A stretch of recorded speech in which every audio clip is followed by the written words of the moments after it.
కార్తీక పురాణం 3వ అధ్యాయం నది స్నాన మహత్యము. జనక మహారాజా, కార్తీక మాసం మాసాలన్నింటిలోకి చాలా గొప్పది.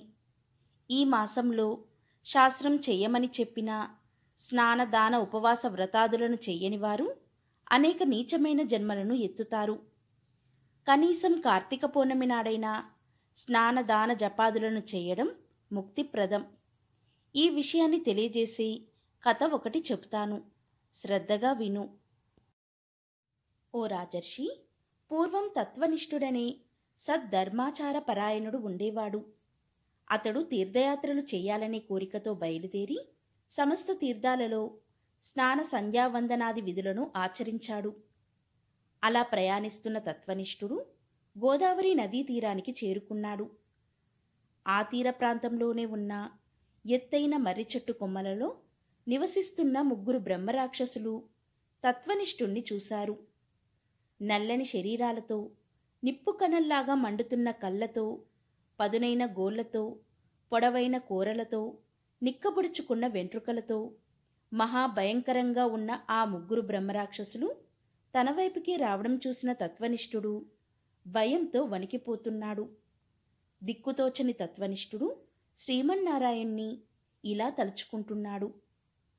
ఆర్తితో నిన్ను ప్రార్థించిన గజేంద్రుణ్ణి, ద్రౌపదిని, ప్రహ్లాదుణ్ణి కాపాడిన దయాసముద్రుడివైన నిన్నే శరణు వేడుతున్నాను.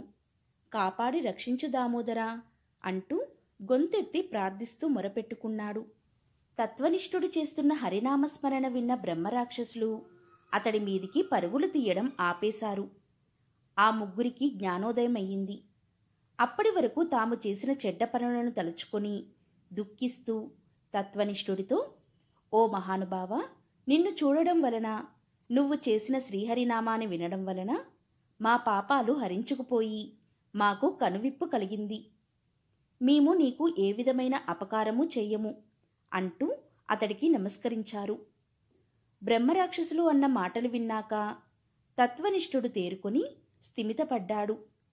వాళ్లతో, మీరెవరు? మీ మాటలు వింటుంటే మీరు చాలా మంచివాళ్ళు, బుద్ధివంతులు అనిపిస్తుంది. మీకు సంబంధించిన వివరాలు చెప్పమని అడిగాడు. 3లో ఒకడు తత్వనిష్ఠుడితో, పూజనీయుడా, నేను ద్రావిడ దేశపు బ్రాహ్మణుణ్ణి. పండితుడినైనా గర్వంతో యుక్తాయుక్త విచక్షణను కోల్పోయి అందరినీ అవమానిస్తూ ఉండేవాడిని. దౌర్జన్యంగా ధనకనక వస్తువాహనాలను అపహరిస్తూ దుర్వ్యసనాలకు అలవాటు పడి భార్యాబిడ్డలను, ప్రజలను కూడా బాధించేవాడిని. ఒకరోజున ఒక విప్రుడు పట్నానికి వెళ్ళి కార్తీక దామోదరుని పూజకు అవసరమైన వస్తువులను కొని తన గ్రామానికి తిరిగి వెళ్తూ మా ఇంట్లో బస చేశాడు. నేను అతన్ని అనేక విధాలుగా నిందించి అతడి వద్ద ఉన్న సంభారాలను తీసుకున్నది చాలక కొట్టి తరిమేశాను. అప్పుడు ఆ విప్రుడు నన్ను కోపగించుకొని, ఓరి దుర్మార్గుడా, చెడ్డగా బ్రతకడమే నిత్యమైనదని, సత్యమైనదని ప్రవర్తిస్తూ పూజా సంబరాలని కూడా ఆలోచించకుండా నన్ను కొట్టి, హింసించి వాటిని సంగ్రహించావు. నువ్వు చేసిన ఈ దుర్మార్గానికి నువ్వు బ్రహ్మరాక్షసుడివై పడి ఉండమని ఆ విప్రుడు నన్ను శపించాడు. విప్రుడి పాదాల మీద పడి శాప విమోచనం కొరకు ప్రార్థించాను. గోదావరి తీరాన మర్రి చెట్టు కొమ్మలను పట్టుకొని ఉన్న నిన్ను ఒక విప్రుడు అనుగ్రహించి ఉద్ధరిస్తాడని శాప విమోచనం చెప్పాడు. అతడు చెప్పిన ఆ మహానీయుడవు నువ్వే కనుక నన్ను అనుగ్రహించి నన్ను శాపభారం నుండి విముక్తుణ్ణి చెయ్యి అని తత్వనిష్ఠుణ్ణి ప్రార్థించాడు. ఇంతలో 2వ బ్రహ్మరాక్షసుడు తత్వనిష్ఠుడి దగ్గరికి వచ్చి, మహానుభావ, నేను ద్రవిడ దేశస్థుడను. మందరము నా స్వగ్రామము. నేను ఆ గ్రామానికి అధికారిని. చమత్కారపూరితమైన మాటలు మాట్లాడడంలో నేర్పు కలిగిన నేను అనేక మందిని మోసం చేసి వారి వద్ద నుండి ధనాన్ని, నగలను తీసుకునేవాడిని. నాకు తెలిసి ఎవరికి ఏనాడు పట్టడన్నం పెట్టలేదు, పూచిక పుల్ల దానం చెయ్యలేదు. ఎవరి పట్ల దయా దాక్షిణ్యము లేనివాడినై ప్రవర్తించిన కారణంగా నేను ఇలా బ్రహ్మరాక్షసుల్లాగా జీవితాన్ని గడుపుతున్నాను. నన్ను ఈ పాప పంకిలంలో నుంచి బయటపడేసి రక్షించమని ప్రార్థించాడు తత్వనిష్ఠుణ్ణి. ఇక 3వ బ్రహ్మరాక్షసుడు కూడా తన గాథను తత్వనిష్ఠుడితో ఈ విధంగా మొరపెట్టుకుంటున్నాడు. ఓ బ్రాహ్మణ శ్రేష్ఠుడా, నేను ఆంధ్రదేశము వాడిని, విష్ణు ఆలయంలో అర్చకుడను. అర్చకుడికి ఉండవలసిన మంచి లక్షణాలేవి నాలో లేవు. ఆలయంలో నేను చెయ్యకూడని అత్యాచారాలెన్నో చేశాను.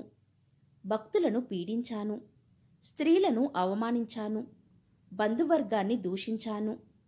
భగవంతునికి సంబంధించిన స్థిరచర ఆస్తులను వేశ్యలకు సమర్పించాను. భార్యాబిడ్డల మంచి చెడులను ఏమాత్రం పట్టించుకోలేదు. వారి పట్ల ఏనాడు శ్రద్ధ చూపలేదు. ఆలయంలో భగవంతునికి చేయవలసిన నిత్య నైమిత్తిక కార్యకలాపాలను, ఉత్సవాలను, ఆరాధనలను అశ్రద్ధతో నిర్లక్ష్యం చేశాను. ఇహలోకంలో అనుభవించే సుఖ సంతోషాలు, భోగభాగ్యాలు, వాటి పట్ల నాకు గల వ్యామోహం ఏవీ శాశ్వతం కాదని తెలుసుకోలేకపోయాను.